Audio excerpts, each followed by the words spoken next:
네, 다 함께 신앙 고백하심으로 주일 예배 시작하겠습니다. 전능하사 천지를 만드신 하나님 아버지를 내가 믿사오며 그 외아들 우리 주 예수 그리스도를 믿사오니 이는 성령으로 잉태하사 동정녀 마리아에게 나시고 본디오 빌라도에게 고난을 받으사 십자가에 못 박혀 죽으시고 장사한 지 사흘 만에 죽은 자 가운데서 다시 살아나시며 하늘에 오르사 전능하신 하나님 우편에 앉아 계시다가 저리로서 산자와 죽은 자를 심판하러 오시리라. 성령을 믿사오며 거룩한 공회와 성도가 서로 교통하는 것과 죄를 사하여 주시는 것과 몸이 다시 사는 것과 영원히 사는 것을 믿사옵나이다. 아멘. 다 함께 찬양하시겠습니다.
주님과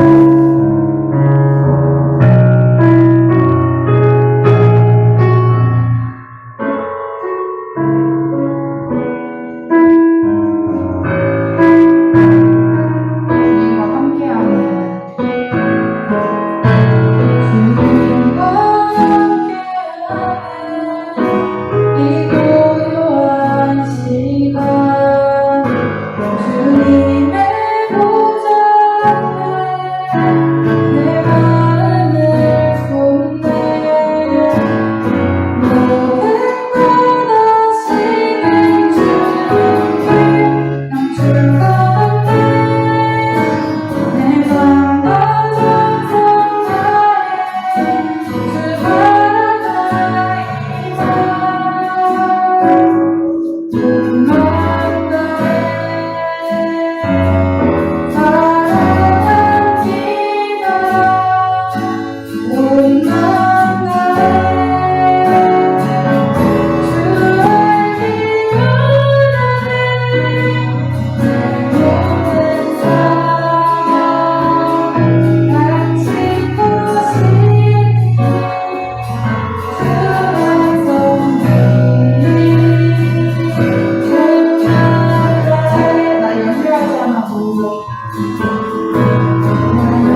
살아계셔서 지금도 역사하고 계시는 하나님 아버지, 주님 우리를 오늘도 예배의 자리로 인도하여 주심에 감사드립니다. 주님, 우리가 드리는 이 예배가 영적 예배임을 고백합니다. 우리가 단순히 화면 앞에 앉아있는 것 같지만 이 시간 주님과의 교제의 시간이며 이 시간 주님을 더욱더 사랑하며 주님을 인격적으로 만날 수 있는 시간임을 고백합니다. 이 시간을 통하여서 우리가 그저 예배를 수업 듣듯이 듣는 것이 아니라 정말 주님의 예배를 통하여서 우리의 삶에 주님의 말씀의 능력이 나타나고 주님의 말씀이 살아 능력 되어지는 우리의 삶으로 인도하여 주시옵소서. 이 시간 우리에게 집중력을 허락하시고 우리의 마음밭이 정말 주님의 말씀을 온전히 받아먹을 수 있는 마음밭이 되게 하셔서 우리의 마음에 온전히 주님의 말씀이 심기게 하여 주시옵소서.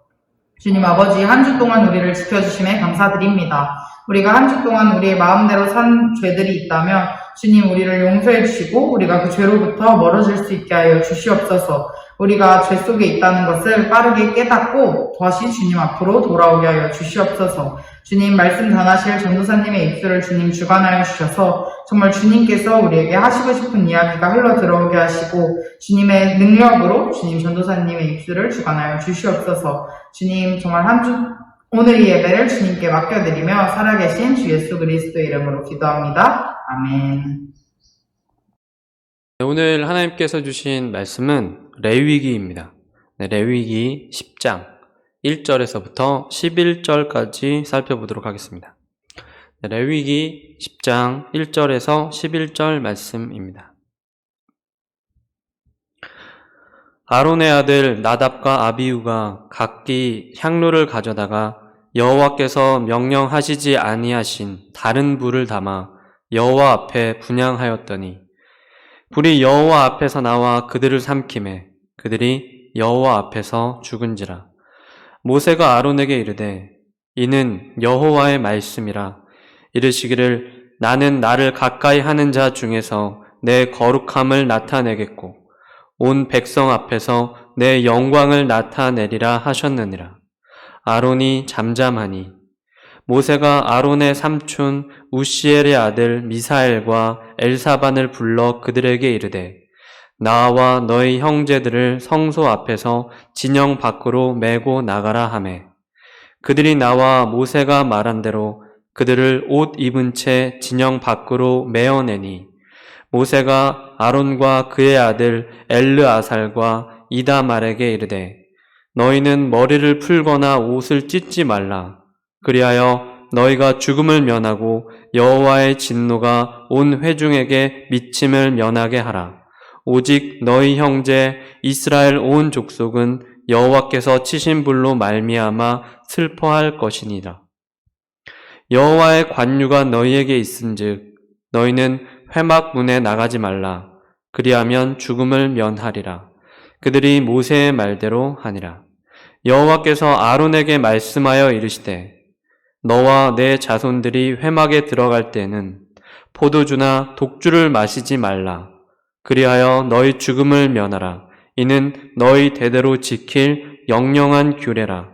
그리하여야 너희가 거룩하고 속된 것을 분별하며 부정하고 정한 것을 분별하고 또 나 여호와가 모세를 통하여 모든 규례를 이스라엘 자손에게 가르치리라. 아멘. 저희가 지난주에는 이제 탐심이라는 주제로 이제 십계명의 말씀을 살펴보았었죠. 그리고 그 지난주에는 이제 안식일의 정신을 주일에 담아서 이렇게 살아가는 우리의 삶의 자세에 대한 얘기를 했었는데요.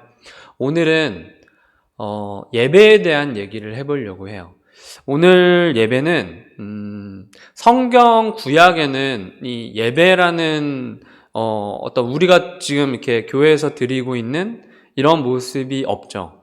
하지만 이제 제사라는 제도가 있어요. 그래서 오늘은 이 제사의 정신을 잘 배워서 이 제사의 정신을 예배로 담아서 드린다. 이렇게 생각하고 말씀을 드리면 좋을 것 같네요. 여러분, 라면 끓일 때 어떻게 끓이나요? 어떤 친구는 조리법에 있는 그대로 끓이는 친구도 있고요. 어떤 친구는 물 끓기 전부터 면이랑 같이 끓이는 친구도 있고요. 어떤 친구는 그 스프를 먼저 넣고 이렇게 팔팔팔 끓인 다음에 그 다음에 면을 넣는 친구도 있고, 뭐 되게 뭐 파를 넣어서 먹는 친구도 있고, 뭐 콩나물을 넣어서 먹는 친구도 있고, 되게 스팸 넣어서 먹는 친구도 있고, 되게 여러 가지 이제 방법으로 우리는 라면을 끓여 먹는데, 어떤 정해진 건 없는 것 같아요. 조리법대로 꼭 해야 되는 것도 아니고 그냥 마음대로 하면 돼요. 그리고 여러분들은 탕수육을 먹을 때 부어서 소스를 부어서 먹나요? 아니면 찍어서 먹나요? 뭐 부먹, 찍먹 이런 거는 마음대로 하면 돼요. 그 어떤 것도 정해진 건 없고 뭐 부어서 먹는 게 뭐 이게 더 맛있고 뭐 이렇게 주장을 하는데 뭐 취향이지 뭐. 그리고 뭐 여러 가지가 있겠죠. 우리가 마음대로 할 수 있는 것들은 하나님께서 허락해 주신 것들을 이렇게 마음대로 하면 돼요. 그리고 어떤 친구가 뭐 이게 꼭 맞다 뭐 이런 거 이렇게 들어보면 실제로 뭐 우리 마음대로 해도 상관없는 것들이 좀 많은 것 같아요. 그런데 우리 마음대로 하지 말아야 할 것들도 있어요. 그게 바로 이제 예배라는 거예요. 예배에는 형식이 있어요. 이 예배 형식을 무시하면 그거는 예배라고 부르기가 어려워요. 그리고 예배에는 자세가 있어요. 그 자세를 취하지 않으면 예배를 온전히 드렸다라고 보기 어려운 거예요. 그래서 예배에는 형식과 자세가 있다라는 것을 조금 기억해 주면 좋겠네요. 그런데 이 형식은 교회마다 아니면 시대마다 조금 다른 건 있어요. 그런데 공통적으로 꼭 취해야 될 형식들이 있어요. 그래서 이 형식은 꼭 지켜져야 된다라는 거죠. 그리고 이런 예배에 대한 자세도 마찬가지예요. 예배에 대한 자세도 시대마다 교회마다 거의 똑같아요.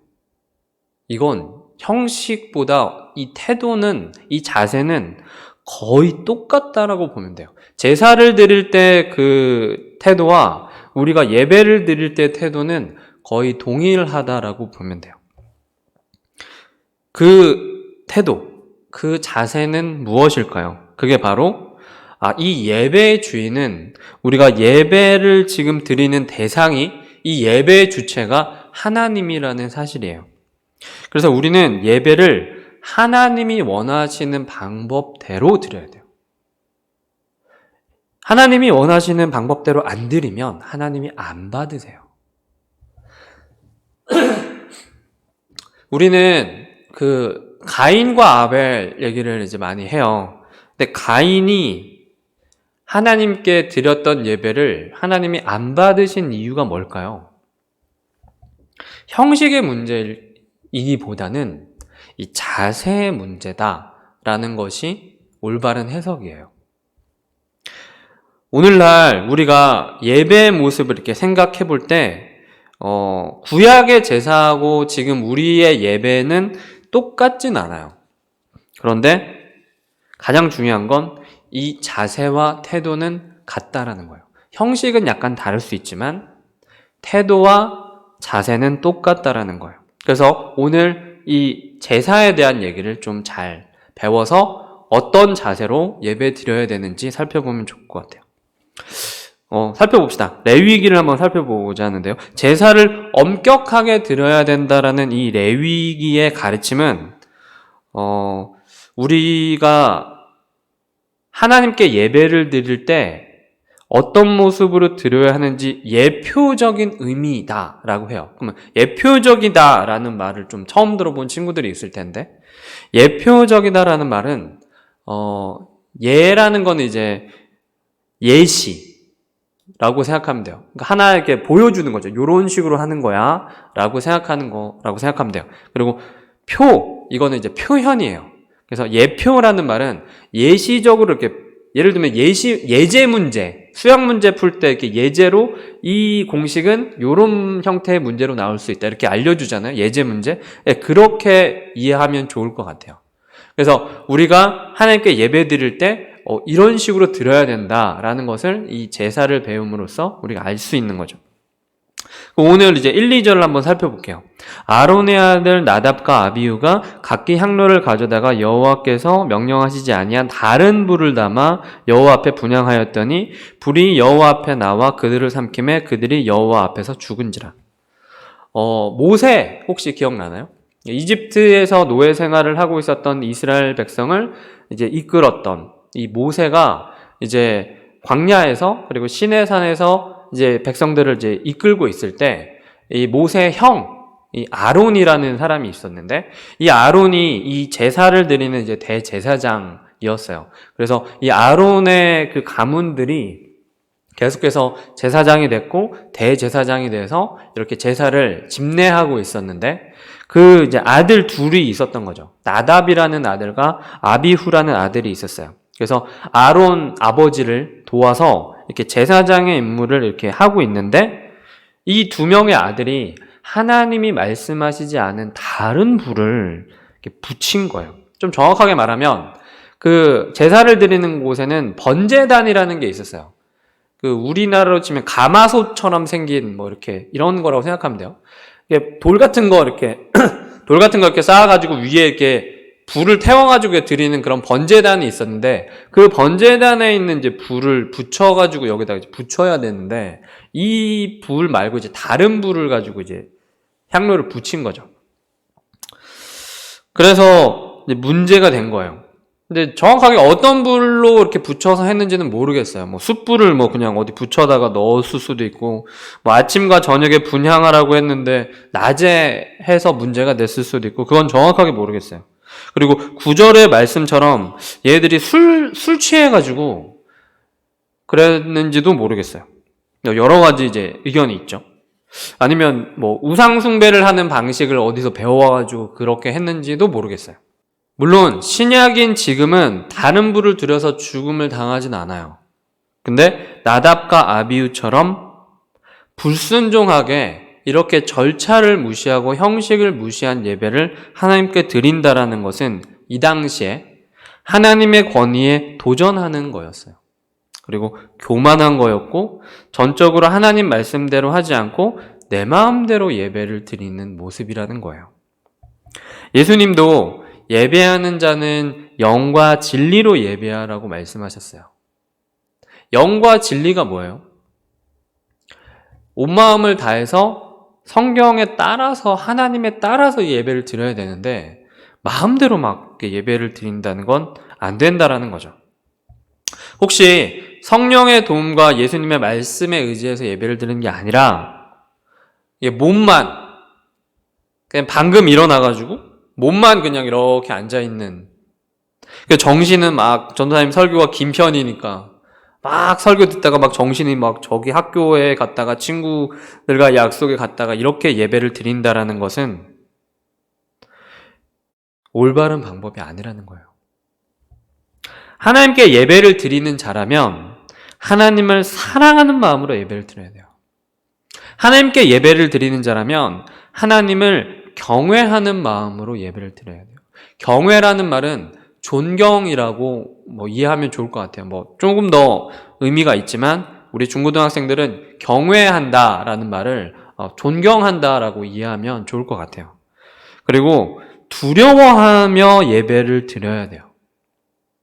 왜 우리는 예배를 두려워하면서 예배를 드려야 될까요? 우리는 두려워하는 마음을 가지고 하나님을 만나야 돼요. 우리는 두려워하는 마음을 가지고 예배를 드려야 돼요. 예배 시간에 나오면 좀 이렇게 편안하고 뭐 뭔가를 배우고 그런 학교 수업처럼 들으면 안 돼요? 안 돼요. 왜냐하면 하나님을 두려워해야 하는 것이 우리 예배자의 자세이기 때문에 그래요. 우리는 두려운 마음이 언제 생겨요? 우리는 우리가 모르는 것을 만날 때 두렵거든요. 그 사람에 대해서 잘 모르면 그 사람하고 무슨 얘기를 해야 될지 잘 모르겠어요. 이런 게 두려운 마음이에요. 내가 되게 잘 아는 사람, 내가 되게 잘 아는 환경, 내가 되게 잘 아는 무엇을 하게 될 때 우리는 두려움이 별로 없어요. 근데 우리는 왜 예배 때 두려운 마음을 가져야 할까요? 우리는 하나님에 대해서 잘 모르기 때문에 그래요. 우리는 예배 시간에 하나님을 배워요. 근데 성경에서 드러내주신 하나님은 굉장히 하나님의 일부분만 우리에게 알려주셨거든요. 그래서 우리가 성경을 다 알아도 하나님에 대해서 다 아는 게 아니에요. 그러니까 하나님을 더 알아가야죠. 성경을 계속해서 배워서 하나님을 알아가야 되는 거예요. 이것만으로도 부족해요, 사실은. 그런데 평생에 성경을 다 아는 사람은 한 명도 없어요. 너무 많잖아요. 두껍잖아요.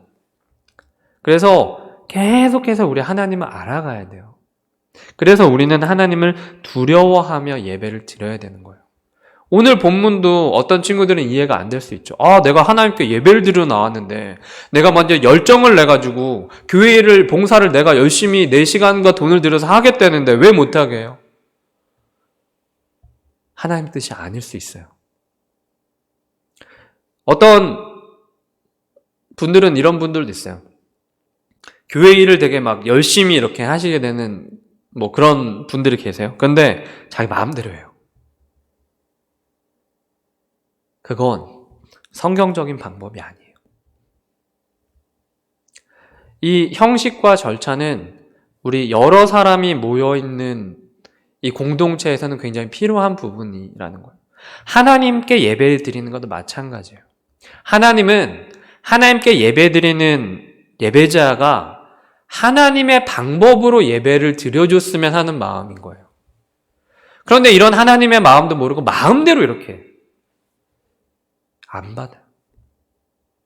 별로 이렇게 기뻐하지도 않으세요. 요즘에 이제 5월 달이었었으니까 이제 스승의 줄도 있었고 어버이 줄도 있었고 부부 줄도 있었고 그래서 전도사님도 이제 선물 같은 거를 많이 주기도 하고 많이 받기도 했던 이번 달이었던 것 같아요. 그런데 어떤 선물은 그 사람으로 하여금 별로 이렇게 기뻐하지 않는 선물도 있어요. 그러니까 그 사람의 사정이나 그 사람의 입장을 잘 헤아리지 않고 막무가내로 내가 도와주겠다 이렇게 생각하는 거 되게 조심스러울 수 있어요. 어떤 친구는 전도사님이 이제 이렇게 뭘 해줬는데 자존심이 상했다는 거예요. 나는 되게 호의로 했는데 전도사님 나한테 이렇게 왜 그랬어요? 왜 저한테 이러세요? 이러는 거예요. 난 되게 호의로 했는데 자존심이 상한다 이런 친구도 있었어요. 아무튼 하나님께 예배를 드린다라는 게 우리가 무조건 열심을 내고 우리가 그냥 예배에 나와서 이러면 다 하나님 받으실 거라고 생각하면 오산이에요. 오해하고 있는 거예요. 하나님은 예배를 받는 방법이 있으세요. 그게 하나님의 마음이라는 것을 기억했으면 좋겠어요. 진정한 예배가 뭘까요? 진정한 예배는 하나님께 모든 기준이 있는 예배인 거예요. 우리의 기준이 있어요. 예배를 드릴 때 어떤 기준이 있냐면 우리가 어떤 예배에 나오면 만족을 이렇게 하는 부분이 있거든요. 내가 새벽 예배를 5일 동안 참석하겠어. 그래가지고 새벽 예배를 딱 참석했는데 뿌듯해. 되게 만족스러워. 되게 원래 새벽 기도를 잘 안 다녔는데 새벽 예배를 나왔어. 그럼 만족해요. 그 하나님이 받으셨을까요? 잘 모르겠어요. 내가 만족해서 그 예배를 하나님이 받으신 거는 아니에요. 그리고 우리의 기쁨을 위해서 예배를 드리는 경우가 있어요. 내가 예배에 나오면 기뻐. 그러면 하나님이 받으신 걸까요? 글쎄요. 기준이 우리한테 있으면 안 된다는 거예요. 어떤 사람들은 예배에 나오면 위로를 받는데요. 교회에 나오면 사람들이 막 하이파이브도 해주고 막 반겨주고 막 이런다는 거예요. 어떤 교회를 가면은 자기를 막 엄청 반겨주는데 어떤 교회를 가면은 또 사람들이 좀 내성적이고 수줍어서 이렇게 막 적극적으로 안 반겨주면 예배를 드리기 싫대요. 그러면 그렇게 반겨주는 공동체 예배를 내가 가면 하나님이 예배를 받으시는 걸까요? 글쎄요. 우리는 우리를 기준으로, 우리 인간의 기준으로 예배를 드리면 안 돼요. 여기 나답과 아비후도 마찬가지였거든요. 자기가 생각했을 때 그 타이밍에 그 시간에 불을 붙여야 했어요, 향로에. 근데 불이 없는 거예요. 뭐 미리 준비를 안 했던지, 뭐 술 취해가지고 뭐 정신이 없었던지 그런 건 상관없어요. 근데 자기 기준으로 불을 붙여야 되겠다라고만 생각해서 어디 이상한 데서 불을 붙였겠죠. 하나님이 안 받으세요. 예배의 중심이 하나님께 있어야 된다는 것이 오늘 본문에서 이야기하고 있는 예배의 자세라는 거예요. 예배를 드리는 자는 누구일까요? 누가 예배를 드리나요? 믿지 않는 사람들이 예배를 드리나요? 안 드려요. 예배를 드리는 사람은 하나님이랑 가까운 사람들이 예배를 드려요. 지금 이 자리에 여러분들이 예배 자리에 나온 이유는 하나님을 믿기 위해서 나온 거잖아요. 그리고 가까울수록 더 큰 책임을 교회에서는 나눠줘요. 예를 들면 선생님들에게는 공과를 할 수 있는, 그리고 어떤 친구들에게는 뭐 출석 체크를 할 수 있는, 뭐 어떤 친구들에게는 간식을 준비할 수 있는, 이런 여러 가지 우리가 모여서 예배를 드리고 공동체를 유지하는 이런 책임들을 조금씩 나눠줘요. 그 책임의 크고 작음의 문제가 아니라 책임을 맡고 있다는 것은 어떤 자세와 태도를 가져야 하는 것을 우리는 교육을 통해서, 이 예배와 교회 교육을 통해서 이렇게 하고 있어요. 그런데 거기에 대한 책임을 지지 않고 거기에 대해서 무책임한다면 예배자로서 올바른 자세가 아니라는 거예요. 우리는 하나님께 예배를 드릴 수 있는 놀라운 특권을 가지고 있어요. 하나님께 예배는 아무나 드리는 건 아니에요. 우리나라는 지금 또 우리 신약 시대에 살고 있는 우리는 누구나 교회당에 와서 전도를 해서 앉아서 예배를 드릴 수가 있죠. 그런데 초대교회 때는 아무나 예배를 드릴 수가 없었어요. 검증받은 사람들만 예배를 드릴 수가 있었죠. 우리 교회는 그렇지 않은데 미국의 어떤 교회나 우리나라의 몇몇 교회들은 비슷한 시스템을 갖고 있기도 해요. 닫힌 개혁주의라는 이런 표현 쓰기도 하는데, 내가 예배를 드리고 싶어요. 그러면 예배를 못 드려요. 이 사람이 진짜 하나님을 믿고 있는지 막 엄청 검증을 막 해요, 공동체가. 그래서 이 검증을 통과한 사람만이 예배를 드릴 수 있게 이렇게도 하기도 해요. 근데 저는 개인적으로 그 방법은 좀 옳지 않다고 봐요.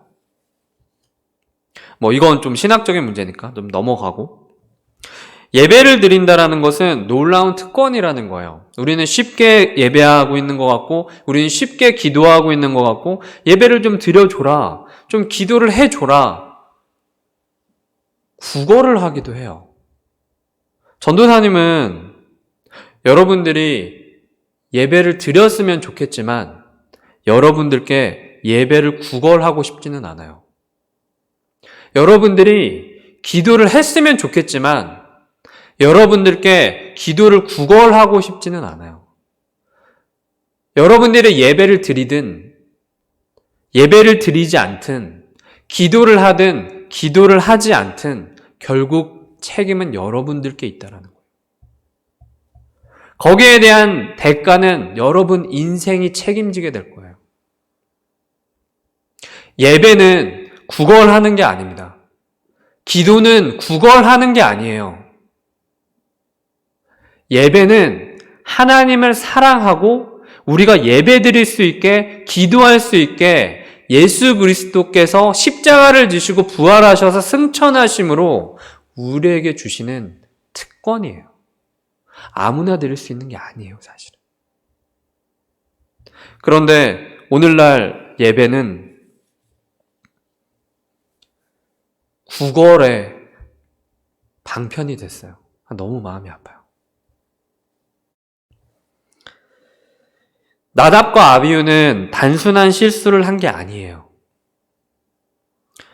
여러분, 예배를 빠지는 사람이 단순한 실수로 예배를 빠지는 거라고 생각하세요?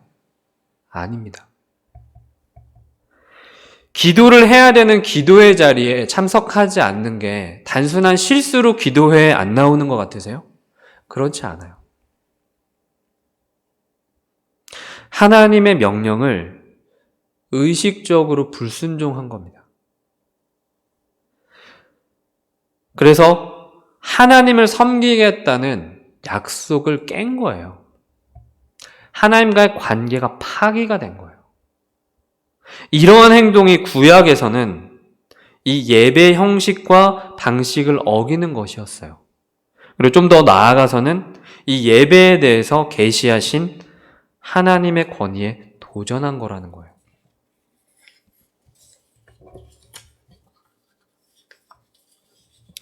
아모스 3장 2절에는 이런 말씀이 있어요. 내가 땅의 모든 족속 중에서 너희만 알았나니 그러므로 내가 너희 모든 죄악을 너희에게 보응하리라. 우리는 하나님의 백성이라고 계속해서 올해 하나님의 나라를 주제로 한 공과 그리고 설교를 통해서 배우고 있어요. 오늘 아모스 선지서 3장 2절의 말씀이 뭐예요? 너희 죄악을 너희에게 보응하리라. 하나님의 백성은 책임이 있다라는 거예요. 너희 모든 죄악을 너희에게 보응하리라. 나답과 아비후 이후에 예배드리는 우리 예배자로서 선택된 백성으로서 우리는 예배라는 특권을 가지고 있어요. 그런데 그러한 특권을 가지고 있음에도 예배를 드리지 않는다라는 거. 책임에 대해서 무관심한 거예요. 그러지 못했다라는 것이 그들 죽음의 원인이었다라는 거예요. 여러분, 책임이라는 단어에 대해서 어떤 생각이 드나요? 우리 중고등부 학생들은 지금 어떤 책임 있는 자리에 있는 친구들은 좀 어려울 거예요. 근데 우리 부모님을 한번 같이 살펴봤으면 좋겠어요. 우리 부모님은 우리를 안전하고 그리고 교육시켜 주시고 이러한 책임들이 있으세요. 그래서 우리가 부모님 집에 살 수 있고 그리고 부모님께 배우고 또 부모님이 주시는 그런 먹을 것과 학교를 보내주시는 이런 것들 우리는 되게 누리며 살아요. 이건 부모님의 책임이에요. 자녀들에 대한. 근데 만약에 부모님이 이런 책임을 다하지 않는다라고 한번 생각해 봐요. 그러면 어떤 일이 일어나죠? 우리는 일단 돈이 없어요. 그럼 집도 없겠죠. 그럼 살 집이 없어요. 잠잘 곳이 없고 먹을 것이 없어요. 그럼 우린 뭘 해요? 아르바이트를 하겠죠? 아르바이트를 하면은 우린 시간당 시급을 받아요. 근데 그 시급을 하루에 10시간씩 받아서 한 달을 산다라고 생각해 봐요. 그 시급으로 생활이 가능해요? 일한다고 하루 종일 힘들지 않을까요? 지금 누리고 있는 학교, 지금 누리고 있는 음식, 지금 누리고 있는 편안한 자유시간들 하나도 없을 거예요. 그렇게 부모님의 책임이 너무 감사한 거죠. 우리는 하나님의 백성이에요. 하나님의 백성은 책임이라는 것을 가지고 있어요. 그 책임 중에 하나가 이 예배라는 거예요. 그럼 예배를 안 드리면 누군가가 부모님이 책임을 안 지시면 그 자녀들이 고통받는 것처럼 하나님의 백성이 책임을 지지 않으면 누군가가 고통을 받겠죠. 누가 고통을 받을까요? 복음을 듣지 못하고 죽어가는 사람들이 더 많아지겠죠. 하나님의 백성이 하나님을 몰라요. 하나님의 백성이 예배를 안 드려요. 그러면 이 땅이 저주를 받고 이 온 세계가 저주를 받게 되는 거예요. 심판은 강대상에서부터 시작됩니다, 여러분. 여러분, 심판이 우리는 교회를 열심히 다니고 있고 예배를 잘 드리고 있고, 이러니까 우리는 심판을 안 받고, 하나님을 안 믿는 저런 사람들이, 악하게 사는 사람들이 심판을 받을 것 같나요? 성경을 잘못 알고 있는 겁니다. 성경에서는 분명히 말하고 있어요. 심판은 강대상에서부터 심판이 시작될 거다. 강대상에서부터 심판이 시작될 거라는 말은 무슨 말인가요? 하나님의 말씀을 전하는 사람들이 하나님의 말씀을 올바로 전하지 않게 된다는 뜻이에요. 왜 설교자가, 왜 목사님이, 전도사님이 하나님의 말씀을 올바로 전하지 못할까요? 성경 연구를 안 해서 그래요. 성경을 몰라서 그래요. 이상한데요? 전도사님 신학교도 다니고 성경 연구를 많이 할 것 같은데 왜 성경을 모르세요? 교회가 그렇게 만들기 때문에 그렇습니다. 회의가 너무 많고요. 행정이 너무 많고요. 사람들에게 보여주는 모습이 너무 탐나기 때문에 그래요. 찬양 인도를 한번 하고 나면 사람들이 막 아이돌 가수처럼 보는 그런 거에 취해서 하나님 말씀 연구 안 하고 찬양 콘티 짜고 밴드 만들고 이런 사람들도 많고요. 자기 외모에 치중해서 하루에 1시간씩 화장하는 남자 전도사님들도 있어요. 여러분, 하나님의 백성은 하나님을 알아가야 돼요. 하나님의 백성은 거기에 대한 책임이 있어요. 가르치는 자는 더 열심히 공부해야 됩니다. 봉사하는 자는 하나님이 공급해 주시는 힘으로 봉사해야 돼요. 그런데 교사가 성경 공부하지 않고 봉사하는 자들이 조금만 노력해도 자기 이거 했다, 저거 했다 이렇게 자랑하기 시작하면 거기서부터 심판이 임하는 거예요. 나답과 아비후는 즉사했습니다. 그 순간. 불에 타서 새카맣게 타 죽었어요. 오늘날 이런 부분들이 여전히 버젓이 성행되고 있다면 회개해야 됩니다. 나답과 아비후 시체를 어떻게 처리했나요? 원래 그 이스라엘 규정에 따르면 되게 좀 거하게 이렇게 장례를 치러줘야 했음에도 불구하고 굉장히 슬픔도 표현하지 못하게 하고 여러 가지 규제를 막 이렇게 가했죠. 인간적으로 봤을 때는 예배를 드리다가 제사를 드리다가 좀 실수한 것 같은데 좀 너무한 거 아닌가? 좀 억울할 수도 있겠다 이런 생각이 들기도 해요. 그런데 이건 너무나 인간적인 생각입니다. 이건 예배에 대한 이해가 없는 거예요. 이건 제사에 대해서 하나님의 기준으로 예배를 드려야 된다는 이 개념이 없는 거예요. 우리 하나님의 뜻대로 예배 드려야 합니다. 하나님의 뜻대로 예배하기 위해 노력해야 돼요. 우리가 예배를 하나님의 뜻대로 안 드렸다고 해서 그냥 어제 밤새서 막 새벽 4시까지 게임하다가 아침 일찍 와가지고 멍하니 이게 설교를 듣는데 피곤하기도 하고 이래서 설교 말씀을 못 들었다고 해서 당장 나답과 아비후처럼 즉사하는 건 아니에요. 그런데 여기에 성경 본문에 나와 있는 것처럼 이 다른 불이라는 게 또 큰 문제일까? 이런 생각도 들기도 해요. 그런데 이걸 계속 기억해야 돼요. 예배는 하나님의 기준으로 드려야 된다는 거. 그리고 하나님의 뜻이 어디에 있는지를 계속 성경을 통해서 공부해야 돼요. 하나님을 알아가야 돼요. 우리가 우리 마음속에 이렇게 불순종한 마음이 있으면 또한 회개할 죄악들이 있으면 철저하게 하나님께 내어놓고 간절하게 용서를 구해야 해요. 순종하지 못한 부분에 대해서 철저하게 회개해서 하나님이 원하시는 예배를 드려야 한다라는 거예요.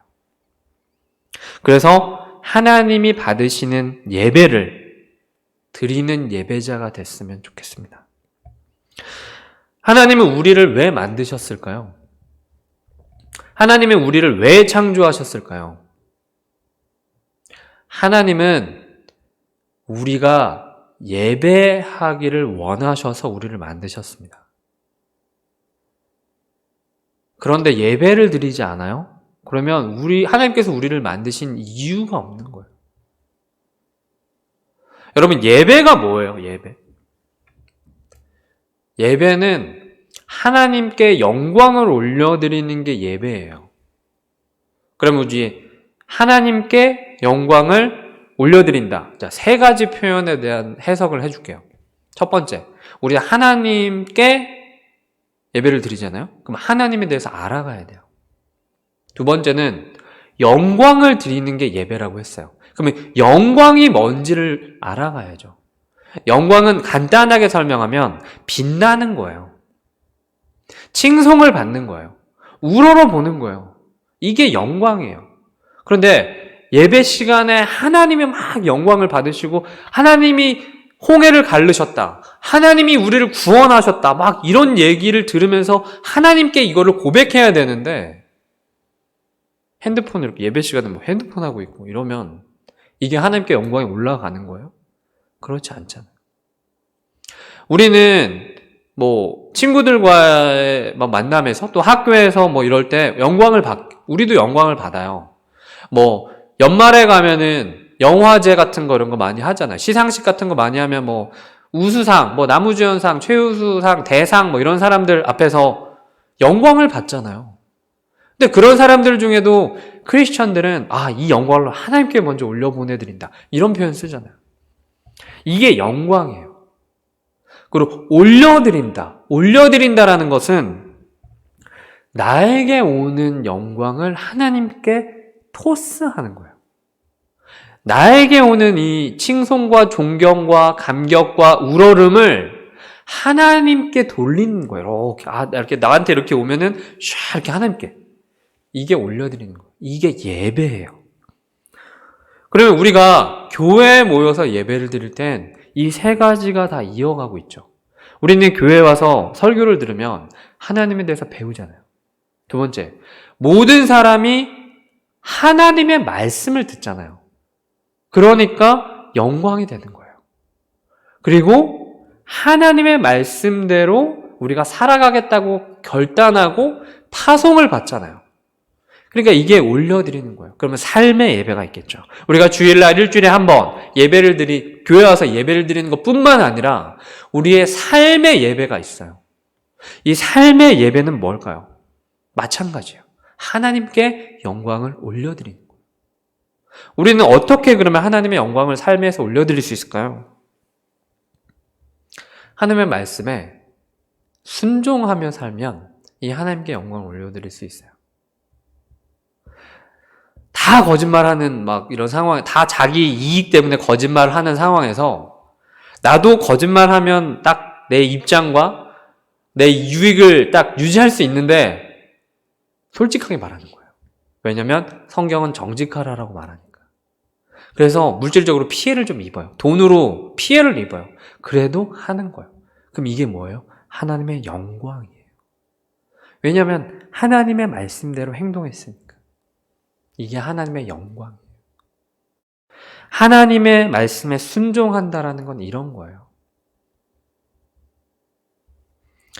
우리는 우리의 판단 기준보다 하나님이 어떻게 생각하시는지를 늘 생각해야 돼요. 우리 인생에서 뭐가 더 중요한지를 늘 생각해야 돼요. 특별히 하나님의 영광은 순종하면서 드러난다라는 것을 기억하면 좋을 것 같아요. 오늘 레위기 10장 3절의 말씀으로 오늘 마무리하려고 하는데요. 여호와의 말씀이라 이르시기를 나는 나를 가까이 하는 자 중에서 내 거룩함을 나타내겠고. 하나님의 영광은 하나님의 말씀에 순종하면서 드러난다라는 거. 잊지 않았으면 좋겠습니다. 안식일의 정신을 주일에, 그리고 제사의 정신을 예배에 담으며 살아가는 저와 여러분 되었으면 좋겠습니다. 기도하겠습니다. 예배를 받으시는 하나님 감사합니다. 하나님, 우리가 예배를 드릴 때 우리의 기준으로 하지 않게 도와주시고 우리가 신령과 진정한 마음으로 예배드리게 하여 주십시오. 우리가 주일날 나와서 혹은 주일에 유튜브 영상으로 드리는 예배뿐만 아니라 우리가 이 삶에서 하나님의 영광을 올려드리는 하나님의 말씀에 순종하는 삶을 통하여 예배드리는 자들이 되게 하여 주시고 나답과 아비후처럼 어리석은 자 되지 않도록 주여 우리 날마다 하나님을 더 알아가는 지식과 또 하나님의 영광을 올려드리는 마음과 또한 말씀에 순종하는 저와 우리 중고등부 될 수 있도록 주님 인도하여 주시옵소서. 점점 계속해서 온라인 예배를 드림으로 인해서 우리가 예배에 대한 이런 자세들 또한 태도들이 흐트러지는 부분들이 있다면 주여 오늘 이 시간 회개하게 도와주시고 돌이키게 하여 주시옵고 다음 주 온라인 예배 드릴 때는 더욱더 준비된 자세로 예배 드릴 수 있도록 인도하여 주시옵소서. 단순히 설교를 듣는 게 예배가 아니라 하나님의 영광을 올려드리는 것이 예배임을 늘 기억하여서 우리 삶에서도 하나님의 영광을 드러내는 자들이 될 수 있도록 인도하여 주시옵소서. 늘 우리 중고등부를 축복하여 주시옵고 감사드리며 예수님의 이름으로 기도합니다. 아멘. 네, 감사합니다. 이제 5월 이제 마지막 주일인데 다음 주부터는 이제 6월이고 또 이제 신문이나 이제 기사를 보면 뉴스를 보면 이제 백신도 이렇게 맞게 되고 우리 친구들은 이제 2학기부터는 또 학교를 나간다는 얘기를 듣게 됐어요. 그래서 계속해서 우리 중고등부도 대면 예배를 드릴 수 있는 준비들을 하고 있는데 이 부분들을 많이 기도해 주셨으면 좋겠고 또 전도사님 바람으로는 2학기 때 다시 이렇게 대면 예배를 드렸으면 하는 바람이 너무 소망이 있어서 이 부분들을 놓고 기도하고 있는데 계속해서 우리 친구들도 우리 선생님들도 같이 기도해 주셨으면 감사하겠습니다. 네, 그러면 주기도문으로 예배 마치겠습니다. 하늘에 계신 우리 아버지여, 이름이 거룩히 여김을 받으시오며 나라의 임하옵시며 뜻이 하늘에서 이룬 것 같이 땅에서도 이루어지이다. 오늘날 우리에게 일용할 양식을 주옵시고 우리가 우리에게 죄 지은 자를 사하여 준 것 같이 우리 죄를 사하여 주옵시고 우리를 시험에 들게 하지 마옵시고 다만 악에서 구하옵소서. 대개의 나라와 권세와 영광이 아버지께 영원히 있사옵나이다. 아멘.